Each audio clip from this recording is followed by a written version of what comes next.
Hello everyone, it's Mrs. Steffren, and I just want to talk to you a little bit about the summer reading. So what have you been reading? Go ahead and comment below. Each Monday in July, you can log on to the Hanover Horton Facebook page and hear a story from a different teacher. The book that I'm going to read to you today is called The Berenstain Bears and the Messy Room. When I was younger, I loved the Berenstain Bear collection. I loved their treehouse, so I'm reading to you today from our treehouse in our backyard. And one of the pages that I loved was this one at the very end. When the kids organized their room, I remember just staring at it many times, reading through it and wanting to be an organized person. From the outside, the Bears' treehouse, which stood beside a sunny dirt road deep in bear country, looked very neat and well kept. The flower beds sparkled with red, yellow, and blue tulips. The woodwork was freshly painted and in good repair. The grass was cut and the vegetable patch was properly weeded. Even the bird's nest that perched on one of the treehouse branches was well trimmed. The inside of the Bears' treehouse was neat and clean too. The pictures were straight, the piano was dusted, the kitchen was spick and span. Even the basement was neat and clean, and if you think it's easy to keep a treehouse basement neat and clean, well, you've never tried to do it. Yes, the Bears' treehouse was a lesson in neatness and cleanliness, except for one place, Brother Bear and Sister Bear's room. It was a mess. A dust-catching, wall-to-wall, helter-skelter mess. A half-done jigsaw puzzle gathered dust in one corner of the room. A group of brothers' dinosaur models collected cobwebs in another. Sister's stuffed animals were everywhere. As for the Cubs' big storage closet, well, just be careful how you open it. It wasn't that brother and sister were naturally messy. They tried to keep their rooms straight. They made their beds most of the time, and they swept and picked up once in a while. The trouble was that when cleanup time came, they spent more time arguing than cleaning. How am I supposed to sweep with your dumb dinosaur toys all over the floor? Argued Sister. They're not toys, they're models, and don't move them. I'm working on a setup of the Pleistocene age, Brother protested. Pleistocene, Schmeistocene, shouted Sister. Not only was Brother and Sister's room a mess, but Brother and Sister were getting to be a mess too.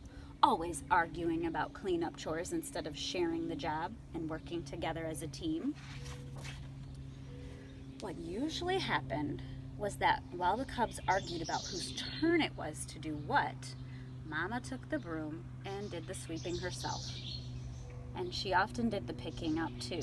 That was the worst part, the picking up and the putting away. Wondering if that's happening at your house. Well, the mess just seemed to build up until one day, maybe it was because Mama's back was a little stiff, or maybe it was stepping on Brother's airplane cement, or maybe she just was fed up with that messy room. But whatever it was, Mama Bear lost her temper. She stormed into the Cubs' room with a big box. The first thing we have to do is get rid of all this junk, she said. Junk, said Brother and Sister, watching in horror as Mama began to throw things into the box. My teddy isn't junk, screamed Sister. My bird's nest collection isn't junk, yelled Brother at the top of his lungs.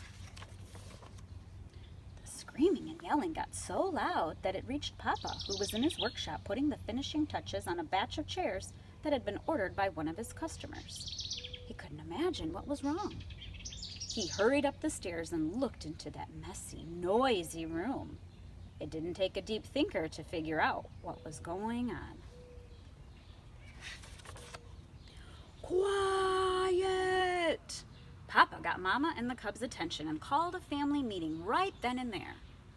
Now, "This mess has really built up in this room," he said.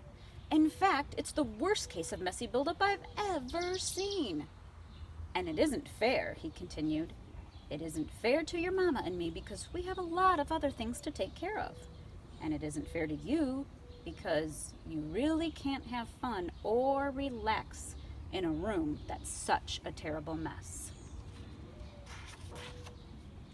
"But Mama is putting all my things into that box, even my teddy," said Sister.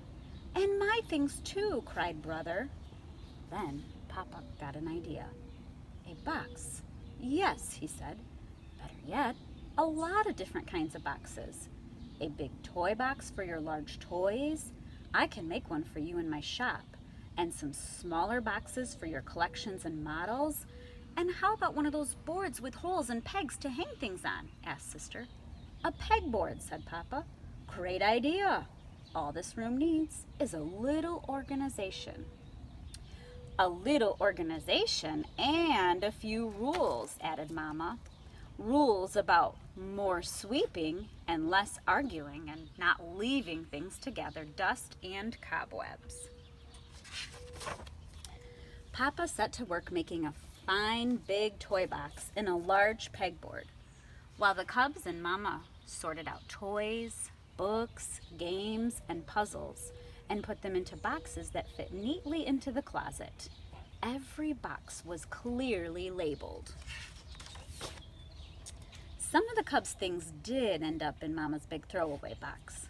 Not Sister's teddy, of course, but some of Brother's bird's nest, the crumbling, falling apart ones. It was a very big job cleaning up that messy buildup, but after a lot of straightening up and putting away, the job was finally finished. "Wow," said Brother, "that was quite a job, but it was worth it." "It looks like a whole new room," said Sister. The cubs were right. And Papa had been right too. It was so much more enjoyable to live in a neat, clean, well-organized room, and so much more relaxing. It wasn't as exciting to open the big storage closet now, but it was much more practical and a lot more fun. Well, thank you for taking the time to listen to this story today. I hope to see you at one of our upcoming literacy events, reading around the community. Don't forget to stop by the library and sign up for the summer reading program, or Frosty King, the book house there, and get a new book. See you soon.